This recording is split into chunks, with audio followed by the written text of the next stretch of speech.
Hello दोस्तों, आपके अपने यूट्यूब चैनल ए रस अड्डा पर आपका स्वागत है। पिछले वीडियो में हमने बताया था प्रमेय संख्या से संबंधित प्रगुण, प्रमेय संख्याओं का योग से संबंधित प्रगुण। आज इस वीडियो में बात करेंगे, ये आपकी चौथी वीडियो है प्रमेय संख्या की। तो प्रमेय संख्या का घटाना, तो प्रमेय संख्या के घटाने में जो प्रगुण आपके प्रयोग होते हैं वो प्रगुण कौन कौन से हैं। तो पहला प्रगुण है आपका संवरक प्रगुण, संवरक प्रगुण। दूसरा आपका है क्रम विनिमय प्रगुण, क्रम विनिमय प्रगुण। तीसरा है आपका सहचर्य प्रगुण, सहचर्य प्रगुण। तो प्रमेय संख्या के घटाने में संवरक प्रगुण जो है ये संतुष्ट होता है। ये क्या होता है? संतुष्ट होता है। बाकी क्रम विनिमय और सहचर्य जो प्रगुण है, ये प्रमेय संख्याओं का जो घटाने का प्रगुण है ये इसमें फिट नहीं बैठता, मतलब संतुष्ट नहीं होता है। तो आज देखेंगे कि प्रमेय संख्याओं को कैसे हम घटाते हैं। तो आइए देखते हैं। और ये आपका अभ्यास जो रहेगा वो आपका अभ्यास है, अभ्यास 1C।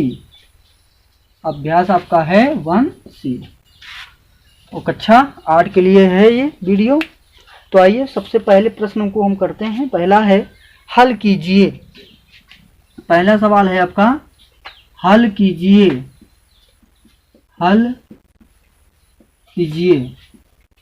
तो पहला सवाल है हल कीजिए। इसमें पहला जो है वो है 2/3 माइनस 5/3, 2/3 माइनस 2/3 माइनस 5/3। तो प्रमेय संख्याओं का घटाना, अब यहाँ पे देख रहे हो कि ये प्रमेय संख्या है, इनको हम कैसे किस प्रकार से घटाते हैं। तो यहाँ पे देख रहे हैं कि हर हमारा क्या है? समान है। तो जब हमारा हर समान होता है, हमने कई बार आपको बताया है कि इसको एक बार हम ऐसे लिख लेते हैं। फिर जो अंश, पहला वाला जो अंश है उसको ऐसे लिखेंगे, निशान देखेंगे तो यहाँ पे माइनस है, यहाँ पे कितना है? 5 लिख लिया। अब आप देख रहे हो कि 2 में से 5 घटाना है, लेकिन 2 में से 5 हमारा घट जाएगा? नहीं घटेगा। तो क्या करना है दोस्तों? 5 में से 2 गया तो कितना बचेगा? 3। और बड़ी संख्या क्या है? 5। तो 5 के आगे निशान कौन सा है? माइनस का निशान है, तो माइनस लगेगा। बटे में 3, 3 एकन्नम 3, 3 एकन्नम 3। तो आपका क्या मान आ जाएगा? 1/1। और यहाँ पे माइनस, तो ये इसको हम लिख सकते हैं -1। ये आपका क्या हो जाएगा? आंसर हो जाएगा।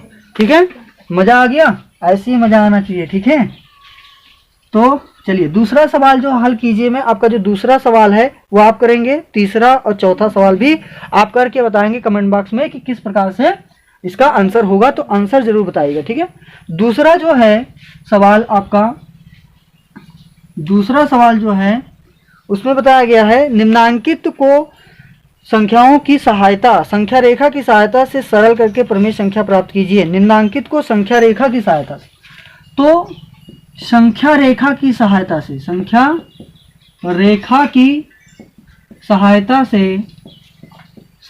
से हल प्राप्त कीजिए, हल प्राप्त कीजिए। तो आइए देखते हैं कि संख्या रेखा पे किस प्रकार से प्रश्नों को हल करते हैं। तो पहला सवाल है इसमें 3/7 और -8/7। तो आप देख रहे हैं कि हर इसमें बराबर, अगर हर बराबर नहीं होता तो पहले हम हर बराबर करते। तो एक रेखा खींच लेंगे, ऐसे ही एक रेखा हमने खींच लिया जिसमें मध्य बिंदु में हम 0 ले लेते। क्योंकि यहाँ पे देख रहे हैं कि 7 आपका हर है, तो इधर आप जाएंगे तो 1/7, इधर आप जाएंगे तो 1/7, 2/7, 3/7, 4/7, आपका 5/7। ऐसे ही इधर जाएंगे तो क्या आएगा आपका? -1/7, -2/7, -3/7, -4/7, -5/7, -8/7। अब आप देख रहे हो कि यहाँ पे 3/7 है जो प्लस में है। तो 0 से हम किधर जाएंगे? 0 से हम किधर जाएंगे? धनात्मक दिशा की ओर। और यहाँ पे आपका कितना है? 3। तो यहाँ पे हमने देखा कि धनात्मक दिशा में, धनात्मक दिशा में, धनात्मक दिशा में 3 का विस्थापन है। 3 विस्थापन, 3 का विस्थापन है।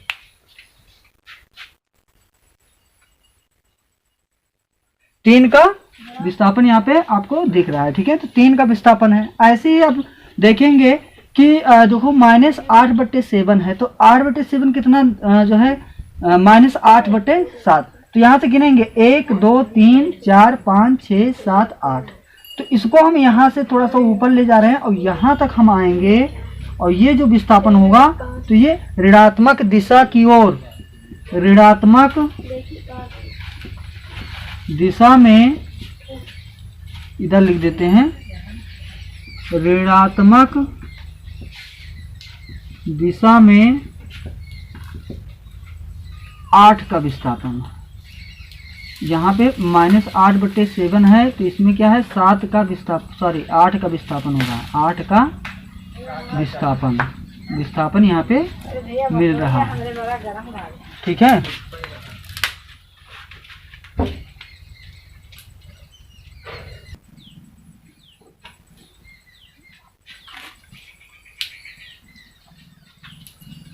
तो ऋणात्मक दिशा में -8 मतलब 8 का विस्थापन है। अब यहाँ से देखेंगे कि जो हमारा यहाँ से ये विस्थापन जो आ रहा है, यहाँ से ये विस्थापन जो हमारा यहाँ से प्राप्त हो रहा है, ये तो ये विस्थापन आप देख रहे हो कि -5/7 विस्थापन आपका प्राप्त हो रहा है, लेकिन धनात्मक दिशा में -5/7 का विस्थापन यहाँ पे प्राप्त हो रहा है। तो इसमें जो विस्थापन है वो क्या है, -5 का विस्थापन है, -5 का विस्थापन है। तो इस प्रकार देखेंगे कि ये जो हमारा विस्थापन है यही आपका क्या होता है, आंसर होता है, ठीक है। तो इस प्रकार से आपको सवाल को हल करना है। इसमें कुछ पॉइंट्स जैसे 0 से धनात्मक ओर आपका 3 का विस्थापन है, फिर जो है 0 से ऋणात्मक दिशा की ओर आपका 8 का विस्थापन है। दूसरा जो है आपका कि 5 मतलब ऋणात्मक से 0 की ओर जब विस्थापन हम देखते हैं तो -5/7 का विस्थापन है। तो एक विधि ये हो गया, संख्या रेखा की सहायता से हल प्राप्त कीजिए, तो आपका आंसर क्या आएगा, -5/7। अब दूसरी विधि देखते हैं कि दूसरी विधि से हम इसको किस प्रकार से हल करते हैं। तो ये हो गया संख्या रेखा से। अभी आते हैं द्वितीय विधि। ये आपका प्रथम विधि था। द्वितीय विधि में देखेंगे कि किस प्रकार से, तो 3/7 -8/7 है। 3/7 और 8/7 है, तो क्या करेंगे, -7 आपका हर बराबर है। जब हर बराबर है तो एक बार हर लिखेंगे, ऊपर अंश को ऐसे ही माइनस का निशान है, माने लगाया, 8 है, 8 लगा लिया, ठीक है। तो 3 में से 8 जाएगा नहीं, तो 8 में से 3 निकालेंगे, कितना आएगा, 5/7। लेकिन बड़ी संख्या क्या है, 8, इसके आगे निशान कौन सा है, माइनस, तो यहाँ पे माने लगा देते हैं। तो देखिए आपका -5/7 यहाँ पे भी आंसर आ रहा है, ठीक है। तो इसी प्रकार से दूसरा जो क्वेश्चन है आप लोग लगा के लाएंगे संख्या रेखा पे कि किस प्रकार से हम इसको हल करते हैं, ठीक है। तो दूसरा आप लोग करेंगे। अब नेक्स्ट क्वेश्चन पे आते हैं, ठीक है। नहीं समझ में आएगा तो बताइएगा कैसे है। तीसरा है रिक्त स्थान की पूर्ति कीजिए। तो रिक्त स्थान भरना है आपको, रिक्त स्थान की पूर्ति कीजिए, रिक्त स्थान की पूर्ति कीजिए। तो चलिए देखते हैं कि रिक्त स्थान की पूर्ति हम कैसे करेंगे। पहला एक सवाल आपको बताएंगे कि किस प्रकार से पूर्ति करना है। -15/13 है और -4 आपका 26 है। तो ये बराबर आपका दिया डॉट, मतलब यहाँ पे क्या आएगा, तो इसको हल करना है। क्या करना है, हल करना है, और फिर जितना मान आएगा वही उसी को यहाँ पे हमको भर देना होगा। तो यहाँ पे मान लेते हैं हमारा क्या आएगा, x आएगा, तो इसको हम हल कर लेते हैं। हल करने पे जो प्राप्त संख्या होगी वही आएगी, तो हल कर लीजिए। तो -15 आपका 13 माइनस क्या होगा, प्लस होगा, 4 कितना होगा, 26 होगा। अब देखिए यहाँ पे लिख सकते हैं हर, यहाँ पे 26 है और 13 को किससे गुणा करेंगे 26 हो जाए, तो यहाँ पे हम हर बराबर करने पर लिखेंगे, हर बराबर करने पर। तो हर बराबर करने के लिए क्या करेंगे, पहले वाले परिमेय में 3 जो है 2 से ऊपर और 2 से नीचे क्या कर देंगे, गुणा कर देंगे। जब गुणा करेंगे तो कितना आएगा, 15 दूना 30, तो प्लस माइनस माइनस माइनस 30 और 13 दूना 26 और प्लस 4/26। तो देखिए हर अब बराबर हो गया। जब हर बराबर हो गया तो क्या करेंगे, एक बार 26 लिख लिया, दूसरी जितना ऊपर लिखा हुआ ऐसे ही लिख लेते हैं, 30 प्लस लगा है प्लस 4। अब भाई 4 में से तो 30 जाएगा ना, 30 में से 4 निकालेंगे कितना आएगा आपका 26 आएगा। लेकिन बड़ी संख्या आपका 30 है, इसके आगे निशान कौन सा है, माइनस का है, तो माइनस लगाएंगे, बटे आपका 26 हो गया। 26 एकन्नम 26, 26 एकन्नम 26, तो ये आपका क्या है -1/1 बराबर आपका -1। ये आपका क्या आ गया आंसर। तो यहाँ पे क्या भरा जाएगा आपका, इस जगह पे तो आपका -1 भरा जाएगा। यही आपका क्या हो गया आंसर हो गया। तीसरा का हमने एक बताया कि तरीका बताया कि किस प्रकार से हल करते हैं, बाकी आप लोग क्या करेंगे, लगाएंगे और उसका आंसर कमेंट बॉक्स में जरूर बताएंगे, ठीक है। अगले क्वेश्चन पे आते हैं, सवाल पे देखते हैं। चौथा सवाल है, चौथा का पहला सवाल एक बता रहे हैं, बाकी आप लोग करके बताइएगा हमको, ठीक है।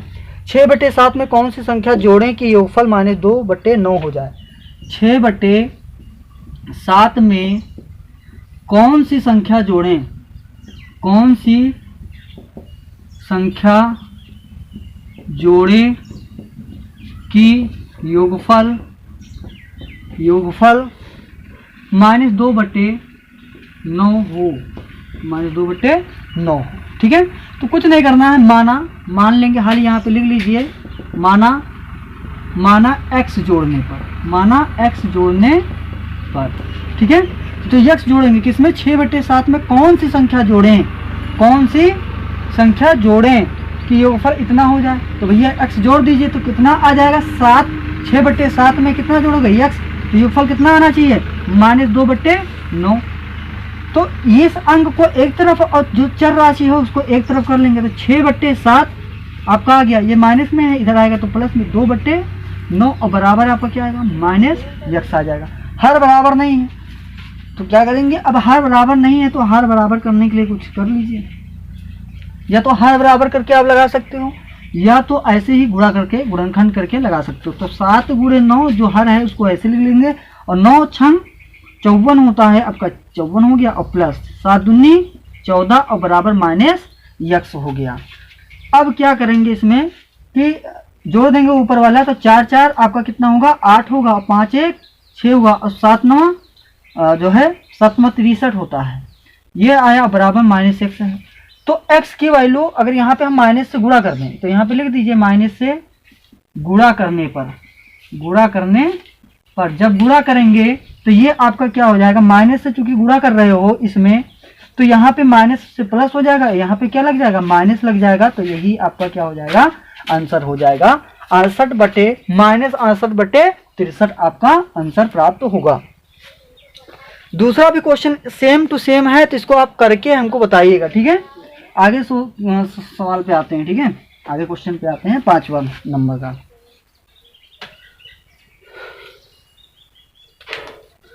5वां सवाल क्या है आपका, ध्यान से देखिएगा। 5वां सवाल कह रहा है 2 परिमेय संख्याओं का योगफल -5 है। 2 परिमेय संख्याओं का योगफल -5 है। यदि इनमें से एक संख्या, यदि इनमें से एक संख्या -16/7 हो, -16/7 हो, तो दूसरी संख्या ज्ञात कीजिए। तो दूसरी संख्या ज्ञात कीजिए, ठीक है। तो हल करेंगे इसका और मानेंगे यहाँ पे कि माना दूसरी संख्या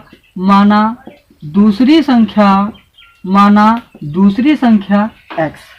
तो प्रश्नानुसार पहली संख्या तो दी ही है ना, तो प्रश्नानुसार क्या होगा, प्रथम संख्या पहली संख्या एक संख्या दिया है इतना तो लिख लेंगे -16/7 में क्या जोड़ें एक, तो योगफल कितना आएगा -5 आना चाहिए। इस 5 को इधर ले आएंगे या इसको ही इधर भेज देते हैं, तो यक्स यहाँ पे रखने दी, यहाँ पर लिख देंगे पक्षांतर करने पर, पक्षांतर करने पर। अब आप जानते हैं कि पक्षांतर जब करते हैं तो चिन्ह परिवर्तित हो जाता है, तो माइनस से तो क्या होगा प्लस हो जाएगा -5 और प्लस 16 बट्टे क्या हो जाएगा 7 हो जाएगा। बट्टे 1 ले लेंगे, x बराबर इसका एलसीएम गुणा कर लेंगे, 1/7 होगा, 7 × 5 = 35, तो plus minus minus minus 35 plus plus का निशान लगा लिया। 16 और 1 को 16 से गुणा करेंगे तो 16 करना 16। अब आप जानते हैं भैया 16 में से 35 जाएगा नहीं, तो 35 में से 16 निकालेंगे कितना आएगा 19 आएगा। कितना आएगा 19, ठीक है। और लेकिन बड़ी संख्या क्या है आपका 35 है, इसके आगे निशान कौन सा है माइनस का, 7 करना 7, तो x मतलब दूसरा आपका जो मान आ गया कितना आ गया -19/7, ये आपका आंसर हो गया। तो इस प्रकार से इस प्रश्नों को हल करेंगे, ठीक है। इसके बाद में छठा क्वेश्चन आता है, सरल कीजिए। तो आइए देखते हैं कि छठा क्वेश्चन हम कैसे करते हैं। एक सवाल, उसमें 2 सवाल दिए हैं, आपको एक बता रहे हैं, ठीक है।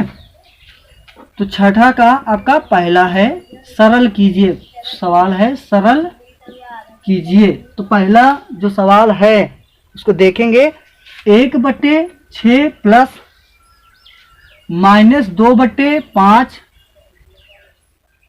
-2/15। तो क्या करेंगे, पहले इसको सही क्रम में लिखते हैं। 1/6 हो गया, प्लस माइनस माइनस हो गया, 2/5 हो गया, माइनस माइनस प्लस हो गया, 2/15 हो गया। इस सरल क्रम में पहले लिख लिया। अब क्या करेंगे, हरों का लासा लेने पर यहाँ पे लिखेंगे हरों का लासा लेकर हल करेंगे। तो हरों का लासा मतलब 6, 5, 15 का लासा लेंगे, तो इधर ही कर लेते हैं। 6, 5 और 15, 2 से काटेंगे पहले, 2 3 या 6, 5 कटेगा नहीं, 15 कटेगा नहीं, फिर किससे 3 से, 3 का नाम 3, 5 ऐसे रहेगा, 3 × 5 = 15, फिर 5 से काटेंगे तो 1 1 1 सब में आ गया। तो इन्हीं संख्या को गुणा कर लेते हैं, 3 × 5 = 15, 2 × 30, तो 30 आपका क्या आ गया, लासा कितना आया 30 आया। तो यहाँ पे जो लासा है वो कितना आ गया आपका 30 आ गया है। कितना आ गया 30 जब आ गया तो पहले प्रमेय को हम देखेंगे कि उसका अंश 1 है, गुणा का निशान लगाएंगे, और हर कितना है 6, तो 6 से इसको क्या करेंगे भाग देंगे, तो कितना आएगा 6 × 5 = 30, आपका भागफल कितना है 5, तो 5 से यहाँ पे गुणा कर देंगे, माइनस का निशान है माइनस लगाएंगे और 2 लिख लेंगे, जो अंश है उसको हम लिख लेते हैं, ठीक है। गुणा का निशान लगाएंगे, इसके नीचे कौन सा है तो आपका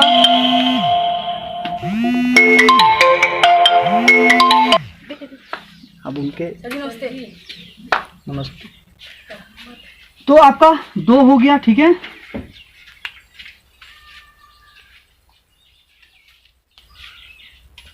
यहाँ पे 2 है, दूसरा आपका प्रमेय संख्या का 2 है। अब 2 के नीचे हर कितना है 5, तो 5 से इसको भाग करेंगे तो कितना आएगा 5 × 6 = 30, तो 6 से यहाँ पे गुणा कर देंगे प्लस, यहाँ पे देख रहे हो 2 है आपका, 2 लिखा गुणे करेंगे, और 15 से क्या हर इसका 15, तो 15 से इसको भाग देंगे, कितना आएगा 15 दूना 30, तो 2 से यहाँ पे गुणा कर लेते हैं। अब इसको कर लीजिए सही, 5 का नाम 5, -6 दूनी 12 और प्लस 2 दूनी 4 बटे आपका 30 आ गया। अब देखो इसके आगे प्लस का निशान है, इसके आगे प्लस, तो 5 4 कितना होगा 9 और माइनस 12/30 हो जाएगा। अब 9 में से तो 12 जाएगा नहीं, तो 12 में से 9 गया, कितना बचेगा 9 3, तो 3 बचता है, क्योंकि बड़ी संख्या आपका क्या है 12 है, उसके आगे निशान क्या है माइनस, तो माइनस लगाएंगे, बट्टे आपका कितना हो गया 30, 3 × 9 3, 3 9 30, तो आपका क्या आएगा -1/10। तो इस प्रकार से आपका आंसर क्या आ गया, ये आ गया। तो दूसरा सवाल आप लोग खुद करके लाओगे, ठीक है। 7वां सवाल देखते हैं, ठीक है। 7वें नंबर का सवाल अभ्यास 1C का है। तो देखिएगा बड़े ध्यान से, कोई चीज नहीं समझ में आती कमेंट बॉक्स में आप बताइए, ठीक है। 7वां जो सवाल है इसमें क्या करना है, सत्य असत्य बताना है, सत्य असत्य, ठीक है। बताइए निम्नांकित प्रश्नों में सत्य और असत्य बताइए, जिसमें पहला सवाल एक बताएंगे किस प्रकार से करना है, बाकी आप लोग करके बताएंगे हमको कमेंट बॉक्स में कि कितना कितना क्या क्या आ रहा है, ठीक है। हम देखेंगे आपका। तो 2/5 में से कह रहा है, 2/5 में से -2/5 घटाने पर शेषफल 0 होता है, घटाने पर शेषफल शून्य होता है। ये बात सत्य है या असत्य? तो जो दिया है इसको करके हम देखेंगे, हल करके देखेंगे कि क्या है। तो 2/5 में से घटाना है तो घटाना है। अब यहाँ पर घटाव का निशान लगाएंगे, ये चूंकि ब्रैकेट में तो ब्रैकेट में है, ऐसे हम लिख लेंगे। घटा शेषफल शून्य आता है, क्या आता है देखेंगे। तो यहाँ पे आपका 2/5 रहेगा, minus minus plus, minus into minus बराबर आपका क्या होता है, प्लस होता है। तो यहाँ पे माइनस इंटू माइनस क्या होगा, प्लस हो जाएगा, और 2 कितना होगा, 5 हो जाएगा। अब देख रहे हो हाँ भैया बराबर है, तो क्या करना है, 5 लिख लिया, और फिर क्या करेंगे,